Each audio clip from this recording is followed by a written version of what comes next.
Sir बहुत शुक्रिया sir, आपने मुझे एक अहम बिल पर बोलने का मौका दिया। सर, इस वतन अजीज के गरीब, बेरोजगार और भूखे लोग इस ऐवान में मौजूद बरसर इख्तिदार जमात के लोगों को एक पैगाम देना चाह रहे हैं कि शायर ने कहा कि भूखों की नजर में बिजली है, तोपों के दहाने ठंडे हैं, तकदीर की लब पे जंबिश है, तदबीर दम तोड़ रही है। सर, इस तरह का एक कानून बनाने की कोशिश की जा रही है जिससे गरीबों को फायदा होता था।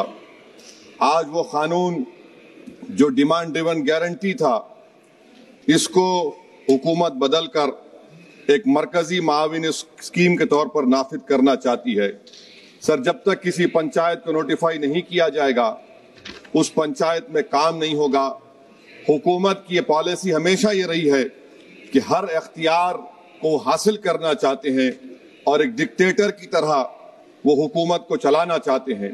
सर, आप बताइए, मरकजी हुकूमत ये कैसे फैसला करेगी कि एक डिमांड ड्रिवन गारंटी को आप रियासत को बोलेंगे नॉर्मेटिव एलोकेशन कर दिया जाएगा, और अगर कोई रियासत उससे ज्यादा अखराजात करती है तो फिर उनको उसका बोझ उठाना पड़ेगा। मुतालिबा पर मोदी गारंटी को एक सप्लाई डिमांड प्रोग्राम पे तब्दील किया जा रहा है। सर, साल में 60 दिन ब्लैकआउट होगा, किसी को काम नहीं मिलेगा। इस ब्लैकआउट के 60 दिन के ब्लैकआउट से खवातीन को और जिनके पास जमीन नहीं है, लैंडलेस लोगों को बहुत बड़ा नुकसान होगा। यह कानून अगर बनेगा तो जमींदार खुशियां मनाएंगे और गरीब उस जमींदार के रहमो करम पर रहेगा।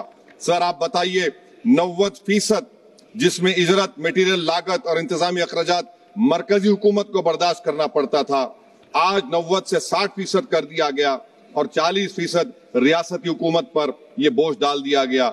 मकसद एक ही है कि उस कानून को कत्ल कर दिया जाए, खत्म कर दिया जाए। कौन सी ऐसी भारत में रियासत है जिसके पास पैसे है, बताइए आप। मार्च के महीने में हर रियासत अपना बजट बनाएगी, कौन सी रियासत के पास पैसा है? तो ये मालूम हो रहा है कि सरकार गरीबों के खिलाफ है, गुर्बत का खात्मा नहीं करना चाहती। सर, आधार और डिजिटल निजाम, आप जानते हैं कि मजदूर की उंगलियों के निशानात नहीं मिलते क्योंकि वो गरीब इतनी मेहनत करता है कि उसके निशान मिट जाते हैं। तो बायोमेट्रिक ऑथेंटिकेशन की बात होती है। सर, जुलाई 2025 में NSS की रिपोर्ट है कि बायोमेट्रिक से नुकसान हो रहा है।